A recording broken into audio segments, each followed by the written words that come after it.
कहने का मतलब ये है, सिर्फ जो है तो मेरा ही देवता है, बाकी दुनिया में संसार में कोई देवी देवता नहीं। माला उतरवाते बे, बिंदी न करवाते। आप लोग चढ़ जाते हो? हाँ।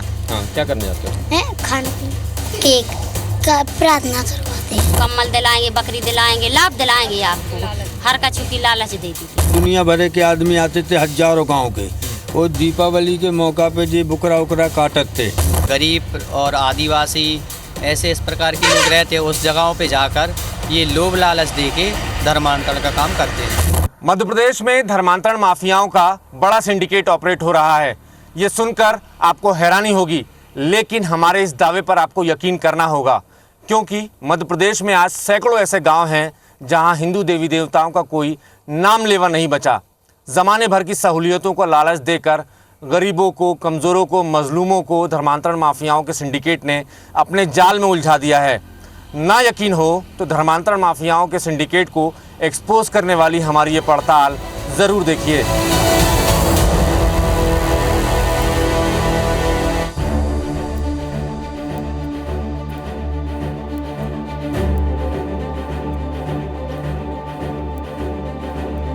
धर्मांतरण यानी एक धर्म छोड़कर दूसरे धर्म को अपनाने की प्रक्रिया। न सिर्फ धर्म बल्कि भगवान, पहनावा, पूजा पद्धति सब कुछ त्याग कर किसी दूसरे भगवान के सामने खुद को समर्पित कर देना। लेकिन जब ये किसी लोभ, लालच या जबरन करवाया जाए तो फिर इसे अवैध धर्मांतरण कहा जाता है। इसी अवैध और जबरिया धर्मांतरण के कुचक्र में फंस चुका है मध्य प्रदेश। यहां वनांचल और आदिवासी इलाकों में धर्मांतरण के ठेकेदारों का एक बड़ा सिंडिकेट काम कर रहा है। इसके लिए गांव-गांव एजेंट्स की पूरी टीम लगी है। हालात इतने बदतर हो चुके हैं कि मध्य प्रदेश के सैकड़ों गांव में हिंदू देवी देवताओं का न तो कोई नाम लेने वाला बचा है और न ही हिंदुओं से जुड़े चिन्ह सलामत बच रहे हैं। धर्मांतरण पर सैकड़ों आर्टिकल लिख चुके वरिष्ठ पत्रकार डॉक्टर मयंक चतुर्वेदी इस मकड़जाल के बारे में विस्तार से बातें बताते हैं। उनका फोकस मध्य प्रदेश के उस क्षेत्र में है पर जनजाति समाज रहता है या जो कि अनुसूचित जाति समाज रहता है, और ये पहले उनको टारगेट कर रहे हैं। उनको बता रहे हैं समानता के आधार पर आपके साथ असमानता हो रही है इसलिए भड़काते हैं। दूसरा जो है उनको नौकरी के लालच दे रहे हैं और उनको ना क्या कहते हैं, उनके बच्चों को स्कूलों में निःशुल्क शिक्षा हम देंगे, अंग्रेजी स्कूलों में। तो धर्मांतरण बहुत तेजी से हो रहा है। कंबल, मच्छरदानी, मुफ्त की एजुकेशन, मुफ्त के अस्पताल और पैसों का लालच देकर मासूम ग्रामीणों और खासकर गरीब तबके के लोगों को हिंदू धर्म से ईसाई धर्म में कन्वर्ट किया जा रहा है। मिशनरी सोसाइटी को आगे बढ़ाने वाले जोशुआ प्रोजेक्ट की रिपोर्ट कहती है, अकेले कैथोलिक समुदाय ने मध्य प्रदेश को 777 समूहों में बांटा है, जिनमें से अब तक कैथोलिक चर्च 43 समूहों तक अपनी मजबूत पकड़ बना चुका है। बाकी 730 समूह तक तेजी से काम चल रहा है। रिपोर्ट के मुताबिक अकेले भील 50,000, भील बारेला 12,000, भील मावची 2,200, भील मानकर 16,000, ओराव 15,000, भील निहाल 1100, भील मीना 30, गोंड मारिया 3,200, गोंड राजगोंड 3,100, गोंड अनिर्दिष्ट 30,000, गोंड मुरिया 700, गोंड नागवासी 700, कोल 700, मुंडा 700, गोंड मन्नेवार 500, कोरकू 500, खारिया 300, अगरिया 200, बैगा 1100, बंजारा 100, दामोर 100, धनबार 100, धारिया भूमिया 90, भैना 50, गोवारी 40, लोढ़ा 40, बिंझिया 30, हलबा 30। इतनी संख्या के जनजाति लोग ईसाई बन चुके हैं। इनके अलावा कुछ दूसरी जनजातियां भी जिनके लोग मध्य प्रदेश में आकर निवास करते हैं, उनमें भी कैथोलिक चर्च अब तक सैकड़ों लोगों को कन्वर्ट करने में कामयाब रहा है, जिनमें से प्रमुख जनजातियां हैं जेलियां, सैमा, सौर, रेंगमा, नगा, मिजो, चाखेसांग, चादर, एओ, और अंगामी जनजाति। ये जो जिस तरह से ट्राइबल्स के अंदर इन्फिल्ट्रेशन हो रहा है या अनुसूचित जातियों के अंदर हो रहा है, वो क्या कर रहे हैं कि अभी झारखंड के बारे में भी देखा मैंने, मध्य प्रदेश में भी देखा कि जो घुसपैठिए हैं आते हैं किसी और काम के लिए, मतलब या तो घुसपैठिए आते हैं और या फिर ये जो चर्च वाले जो पादरी हैं वो आते तो हैं टूरिस्ट वीज़ा लेकर के और काम करते हैं धर्मांतरण का। तो एक तो इस पर प्रतिबंध लगना चाहिए। मध्य प्रदेश में धर्मांतरण माफिया बेलगाम हो चुके हैं। मालवा, निमाड़, महाकौशल और बुंदेलखंड में हालात बेहद नाजुक हैं। आज हम अपनी ग्राउंड रिपोर्ट के ज़रिए बताएंगे किस तरह धर्मांतरण माफियाओं ने मध्य प्रदेश को धर्मांतरण की नर्सरी बना दिया है। पड़ताल की शुरुआत बुंदेलखंड के सबसे पुराने और ऐतिहासिक जिले सागर से की। हमने सागर के दर्जनों गांव का दौरा किया, सैकड़ों लोगों से बातचीत की। उन गांव में भी गए जहां तकरीबन सभी ईसाई बनने के रास्ते पर हैं। राजेश जी, पहले हमारे दर्शकों को बताइए कि शुरुआत कैसे होती है। शुरुआत ऐसी होती है कि जैसे वो लोग जब मर्द लोग बाहर चले जाते हैं काम करने के लिए, कोई ड्यूटी चला जाता है, कोई कहीं चला जाता है, तब जाके ये भाई लोगों को लेडीज़ को बिलमाते हैं और लालच भी देते हैं। और लालच के अलावा कुछ भीड़ इकट्ठी करती हैं, 2, 4, 6 वो खुद आती हैं। लालच में क्या देते कि बोलते हैं कि मैं अभी आपके लिए मच्छरदानी बांट देता हूँ और जैसे ठीक है भाई एक बकरी ले दूँगा महीने खाण में, फिर इसके बाद में मैं आपका मकान भी बनवाऊँगा।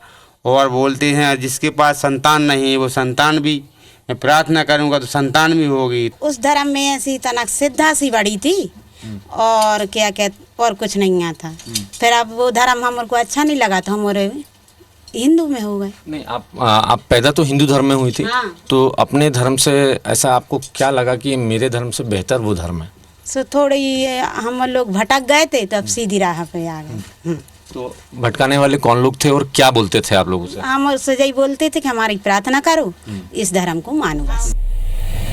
पड़ताल में जब हम और डीप में गए तो पता चला कि कैसे धर्मांतरण माफिया लोगों की कमजोरी और बीमारी को जरिया बनाकर उन्हें बहकाकर अपने पाले में लेता है।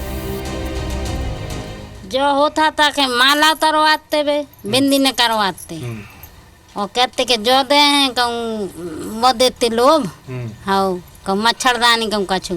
वो धर्म ज़्यादा बेहतर है, वहाँ ईश्वर सुनवाई करता है आप लोग की, कि हिंदू धर्म में जिस धर्म में हैं आप लोग की वहाँ देवता सुनवाई करते हैं? हमारे तो सही बता, हमारी तो डाढ़ पर आती सो उन्हें प्रार्थना करवाई थी, हमारी डाढ़ में दी है। हद तो तब होती है जब ये एजेंट्स बचपन से ही बच्चों के जहन में धर्मांतरण का बीज बो देते हैं। केक, चॉकलेट और मुफ्त की किताबों का लालच देकर छोटी उम्र में चर्च में प्रार्थना करवाकर कैसे उन्हें हिंदू देवी देवताओं से दूर ले जाते हैं। आप लोग चर्च जाते हो? हाँ। हाँ, क्या करने जाते हो? खाना पीना। खाना पीना मिलता है। और क्या क्या मिलता है बेटा चर्च में? केक। केक मिलता है चर्च में। और तुम आप कुछ पढ़ाते भी हैं? हाँ। क्या पढ़ाते हैं?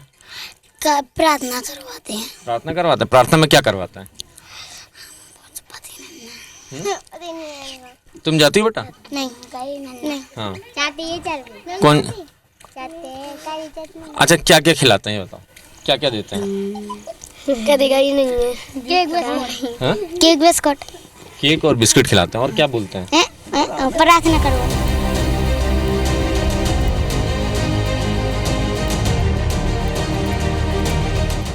मध्य प्रदेश में तेजी से धर्मांतरण हो रहा है। रिपोर्ट बता रही है कि मध्य प्रदेश में पिछले कुछ सालों में 2.5 लाख से भी ज़्यादा लोगों का मतांतरण क्रिश्चियनिटी की तरफ हो चुका है। ये एक बड़ा आंकड़ा है। मध्य प्रदेश की सरकार को जगाने वाली रिपोर्ट है। खासकर जो हिंदू धर्म की हिमायत करते हैं उनको जगाने वाली रिपोर्ट है। इस वक्त मैं सागर ज़िले के बदौना गाँव में हूँ और ये मेरे पीछे आप ये चर्च देखिए। ये वो चर्च है जहाँ प्रेयर होती है इतवार को और चंगाई सभाएं होती हैं। यहाँ पे लोगों को उनका स्वास्थ्य ठीक करने के यहाँ पर दावे किए जाते हैं। किसी को दुख तकलीफ़ होती है तो यहाँ प्रेयर के ज़रिए उनको ठीक करने का भी प्रॉमिस यहाँ पर किया जाता है और प्रेयर कराई जाती है। और बहुत सारे लोग, शुरुआत जब हुई, बताया जाता है कि जब चर्च की नींव डली तब इक्का दुक्का लोग यहाँ आते थे, क्रिश्चियन समाज से पास्टर, नन, ये लोग यहाँ होती थी। लेकिन इसके बाद धीरे धीरे करते गांव के तमाम लोग यहाँ आने लगे और हालात ये बन गए कि 80% गांव के ग्रामीण यहाँ प्रेयर करते नज़र आने लगे। कैसे शुरुआत होती, कैसे गांव में ये लोग आते हैं और धीरे धीरे इतने बड़े चर्च अपने और धीरे धीरे इतना पैर पसार लेते हैं? शुरू में ये लोग आते हैं तो लोगों के घरों में बैठ के चर्चाएं करेंगे, बच्चों को टॉफ़ी बिस्किट देंगे तो बच्चे स्वाभाविक रूप से उनके आगे पीछे घूमने लगते हैं। फिर ये बैठ के सभाएं करने लगते हैं घरों में, फिर लोगों को लालच देंगे कि आपका ये रोग है, दोष है, हम दूर कर देंगे। और इनको विदेशी फंडिंग के माध्यम से दवाइयाँ वगैरह फ्री बांटते रहते हैं। और इस तरह से लोगों को बरगला के फिर धीरे धीरे धर्म के प्रति अरुचि पैदा करेंगे कि आपका धर्म ऐसा है, ये गलत करते हैं और असत्य बात कर करके धर्म को बदनाम करते हैं और क्रिश्चियनिटी धर्म को आगे बढ़ाते हैं। मिशनरी सोसाइटी के निशाने पर न सिर्फ आदिवासी हैं बल्कि दलित समाज भी बड़ी संख्या में है। मिशनरी सोसाइटी जानती हैं कि ये वो समाज है जो आसानी से टूट सकता है, खासकर अहिरवार और जाटव समाज। उसके अलावा वाल्मीकि, बलाई, बसोर, धनवार, धोबी, गोवानीज, कोंकणी, कलार, कोली, कोतवाल, कुम्हार, कुनबी, महार, मडिगा, माझी, माली, मातंग, मेघ, पनिका, परैया, प्रधान, राय, रविदास, सतनामी, तेली और विल्लालन प्रमुख हैं। अकेले कैथोलिक सोसाइटी ने ही मध्य प्रदेश में 2,27,000 से ज्यादा लोगों को ईसाई बना दिया है।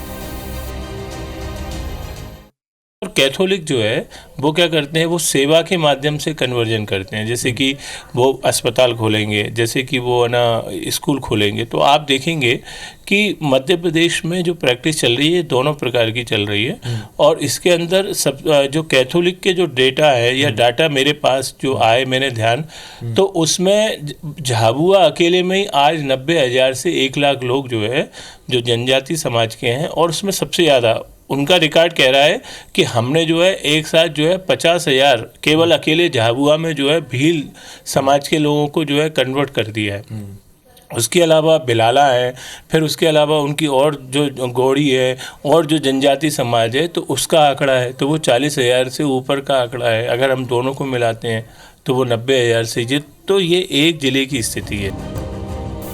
दरअसल धर्मांतरण माफिया सबसे पहले उन गांवों तक अपनी पहुंच बनाते हैं जहां शासन प्रशासन की मौजूदगी सीधे तौर पर नहीं है। हर गांव में औने पौने दाम पर जमीनें खरीदकर प्रार्थना स्थल बनवाते हैं। गांव के दलित, आदिवासी और कमजोर लोगों को ईसाई धर्म का करिश्मा दिखाते हैं। जरूरत पड़ी तो हिंसा से भी पीछे नहीं हटते। सुनिए किस तरह धर्मांतरण माफियाओं ने जमीन पर कब्जा किया और फिर पड़ोसी को मजबूर किया कि वो भी ईसाई धर्म अपना ले। हमारे जो परदादा दादाजी लोग थे यहाँ लगभग 70 साल पहले आए थे इस गांव में। अब यहाँ आने के बाद ये सारी ज़मीन है ना जो सरकारी थी, तो सब ने अपना भाई स्थान अच्छी तरीके से बिठा के और रहने लगे। लेकिन उसके बाद क्या हुआ कि ये धर्म परिवर्तन वाला मामला आया। जो इनके एजेंट थे वो बोलते थे कि नहीं धर्म परिवर्तन करो, हम तुम्हें ये देंगे वो देंगे। अब जमाने भर का उनका लोभ देना होता है। अब आगे जाके हमारे गांव के एक हिंदू भाई थे, उनको बोला कि तुम हमारी संस्था में आ जाओ, ऐसा वैसा जमाने भर का तुम्हारे लिए नौकरी देंगे होंगे। तो उनकी ये ज़मीन उन लोगों ने ख़रीद ली, क्रिश्चियनों ने। उसके बाद यहाँ पे चर्च का निर्माण करवाया। हम लोग क्रिश्चियन नहीं बने, तो हमारा घर पड़ोस में है, तो उन लोगों ने सोचा कि क्यों ना इसका पट्टा बनवा के और 420 से इनको भगा दिया जाए, तो हमारा पूरा माहौल यहाँ का बन जाएगा। हम लोग ने मकान का निर्माण करवाया सर, ये तो उन लोगों ने स्टे लगा दी। स्टे लगाने के बाद 2 साल तक केस लड़े। क्या किस तरीके से पूरा घटनाक्रम रहा? आप लोग वहाँ गए, 10 साल तक आप लोगों ने प्रेयर की, उन लोगों के साथ घुल मिल कर रहे और उसके बाद आपके साथ इस तरीके का व्यवहार हुआ? क्या है, तो हम लोग वहाँ पर जब प्रार्थना करते थे तो बच्चियों को यहाँ से ले जाते थे, बच्चियों के साथ वो गाड़ी में ले जाकर कई प्रकार की छेड़छाड़ी करते थे। तो उस मामले को लेकर हम पुलिस में पहुँचे तो FRI करवाई हम लोगों ने। तो आज मुकदमा चल रहा है। तो आगे की जो प्रक्रिया है अब ना पुलिस बताती है कि आगे क्या होगा क्या नहीं होगा, तो सब अभी तक कोई जानकारी नहीं है। न सिर्फ जबरिया बल्कि बड़े षड्यंत्र के साथ अपने एजेंडे को आगे बढ़ाया गया। हर गांव में एक एजेंट तैनात है जिसे हर महीने बतौर सैलरी 1 से 5,000 रुपए तक मिलते हैं। ये एजेंट गांव के हर शख्स का रिकॉर्ड रखता है। इन्हें चर्च के पादरियों तक लाने का काम भी वो करता है। यानी ये धर्मांतरण की सबसे पहली और महत्वपूर्ण कड़ी है। ये भी कोई जानकारी दे रहा था कि 32वां होता था नहला। हाँ, तो क्या करते थे जब ये जोड़ते थे वहाँ, तो ये जो धर्म में हो रहे हैं उसके जो धर्म मानना है ईसा मसीह को, तो ये 32 नामा कहावत क्या कहावत है हम तो जानते नहीं हैं भैया। तो ये 32 नामा देखें और उन्होंने अपनी संस्था में कर लेते हैं। तो वे अपने हिंदू धर्म के देवी देवताओं छोड़ के फिर ईसा मसीह को मानने लगते हैं। हमारे गांव में खुद ये लोग ऐसे कछु हैं। तो क्यों ऐसा हिंदू धर्म को छोड़ के लोग दूसरे धर्म की तरफ जा रहे हैं? क्या कहाँ उनको ये है कि उनको महीना बनो है। एक व्यक्ति है जैसे उसके घर में 4 परिवार के आदमी हैं, तो हर आदमी के लाने उनको महीना बनो, 1000 को बनो या 1500 के या 2000 को। ये तो मेरे को भैया मालूम नहीं है। गांव-गांव में भी एजेंट हैं क्या इनके? हाँ, इनके एजेंट हैं। गांव-गांव में एजेंट। क्या काम करते हैं वो लोग? वे अपने अब जैसे ये चर्च हैं तो ये तो एक एजेंट है, तो ये चर्च की चौकीदारी करता है। कोई को 100 रुपये दिया था, कोई को 500 दिया था, यहाँ से पैसा देती थी और बच्चों को खिलाने पिलाने को देती थी, बिस्कुट नमकीन टॉफी वगैरह। तो बच्चे हर रविवार को हम लोग स्कूल से आते थे, हम लोग से बोलते थे कि मम्मी हम तो चर्च जा रहे हैं। अमेरिका से चल रही जोशुआ प्रोजेक्ट नाम की वेबसाइट के पास हैरान करने वाले आंकड़े। दलित आदिवासियों की जातियों उपजातियों का जो आंकड़ा है वो चौंकाने वाला है, क्योंकि कोई उम्मीद नहीं करेगा कि 7 समंदर पार बैठे लोगों को हमारे बारे में इतनी समझ कैसे। जाहिर है इन्हीं आंकड़ों के बूते देश में मिशन जोशुआ चल रहा है। हालांकि मिशन जोशुआ के बारे में मिशनरी समाज का कोई भी पादरी या बड़ा पदाधिकारी बात करने के लिए तैयार नहीं होता। दरअसल जोशुआ मिशन का मकसद ईसाई धर्मांतरण को बढ़ाना और जगह जगह चर्च बनाना है। कई गांव में नए चर्च बन चुके हैं। मिशन जोशुआ प्रोजेक्ट का दावा है कि देश में कन्वर्जन रेट 3.9% सालाना है, लेकिन मिशन जोशुआ प्रोजेक्ट की खबर होने के बावजूद उसे रोक पाना फिलहाल मुश्किल दिखता है। विश्व हिंदू परिषद के राष्ट्रीय प्रवक्ता मानते हैं कि जोशुआ मिशन देश के लिए बड़ा खतरनाक साबित हो सकता है। अभी देखिए झाबुआ के अंदर ही आपके अभी 4 पादरियों को कठोर सजा हुई है। अभी और कुछ दिनों पहले अभी मध्य प्रदेश का केस अभी लास्ट वीक के अंदर ही मैंने सुना था कि वो उसको कुछ पादरियों को कोर्ट ने सज़ा सुनाई है। तो ऐसे अनेक देश भर में किस्से आ रहे हैं।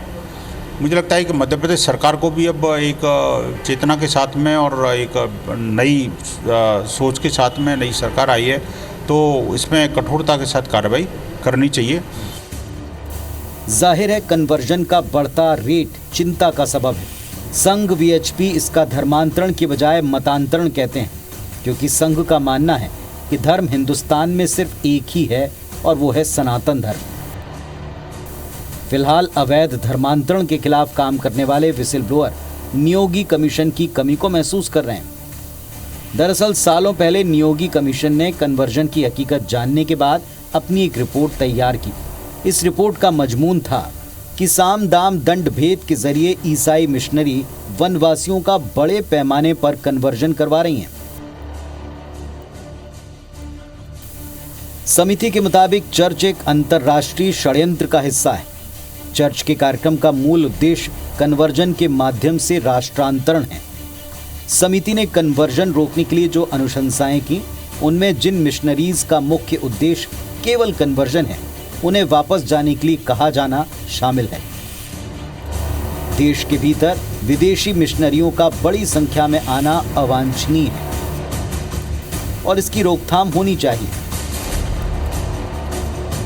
समिति ने अपनी दूसरी सिफारिश में कहा कि भारतीय चर्च एक संयुक्त ईसाई चर्च की स्थापना करे, जो विदेश से आने वाली सहायता पर निर्भर ना हो। इसके अलावा दबाव, छलकपट, भय, आर्थिक या दूसरे प्रकार की किसी भी सहायता का आश्वासन देकर मानसिक दुर्बलता या भोलेपन का लाभ उठाकर कन्वर्जन के प्रयास पर पूरी तरह प्रतिबंध हो। इधर प्रशासन का दावा है कि अवैध धर्मांतरण की शिकायतों के खिलाफ धर्म स्वातंत्र्य विधेयक के तहत कार्रवाई की गई है। कि धार्मिक स्वातंत्र्य व्यक्ति का मौलिक अधिकार है और इसका हनन न हो, इसके लिए जिला प्रशासन और पुलिस प्रशासन पूरी तरह से कटिबद्ध है। मैं यही कहना चाहूँगा कि यदि इस प्रकार की कोई शिकायत आती है तो पहले भी आपने देखा होगा कि अभी थोड़े समय पहले भी पुलिस प्रशासन ने कार्रवाइयाँ की हैं, प्रभावी कार्रवाइयाँ की हैं, और यदि इस प्रकार की शिकायत हमारे संज्ञान में आएगी तो हम लोग कड़ी कार्रवाइयाँ करेंगे। लेकिन कांग्रेस मध्य प्रदेश में तेजी से बढ़ते धर्मांतरण का जिम्मेदार बीजेपी सरकार को ही मानती है। उधर बीजेपी कहती है कि अवैध धर्मांतरण पर सख्ती से एक्शन लगातार लिया जा रहा है। ये तो जो सरकार है अगर हो रहा है तो उसका फेलियर है। मतलब कानून व्यवस्था है नहीं, आपकी इंटेलिजेंस नहीं, आपका जानकारी नहीं है। भाई जहाँ ऐसा होता है जो कर रहे हैं वो उठाई बंद करो, तो 1 मिनट का काम। ये सब चीज़ें सिस्टम है, अगर सिस्टम में मजबूती है, इनके पास खबरें हैं, कार्रवाई करनी चाहिए। इसको पूरी शक्ति से हम लोग निपटेंगे। अभी आपने दमोह में भी देखा होगा, बहुत सी संस्थाएं इनमें काम कर रही थी। पूरी शक्ति से सरकार ने, स्टेट की और केंद्र की, और जिन पे जो बन पड़ा, जैसा केस बन पड़ा वो हम लोगों ने किया। और आगे भी अगर इस प्रकार की कोई घटनाक्रम आती तो सरकार शक्ति से पेश आएगी। फिलहाल धर्मांतरण माफियाओं के खिलाफ संतों ने मोर्चा खोल दिया है। न सिर्फ संत बल्कि अवैध धर्मांतरण के खिलाफ जमीन पर काम कर रहे विसिल ब्लोअर्स ने भी काफी हद तक लगाम कसी है। लेकिन जमीन पर अब भी नियोगी कमीशन की सिफारिशों को पूरी तरह लागू करने की जरूरत दिखती है। मध्य प्रदेश में धर्मांतरण माफियाओं के सामने सिस्टम ने भी घुटने टेक दिए हैं। हाल ये है कि सब कुछ देखते समझते हुए भी इनके खिलाफ कोई बड़ा एक्शन नहीं होता। उम्मीद किससे की जाए, ये सवाल धर्मांतरण माफियाओं के जाल में फंस चुके वो मासूम भी पूछ रहे हैं। कैमरामैन दीपक के साथ नवीन सिंह, IBC 24।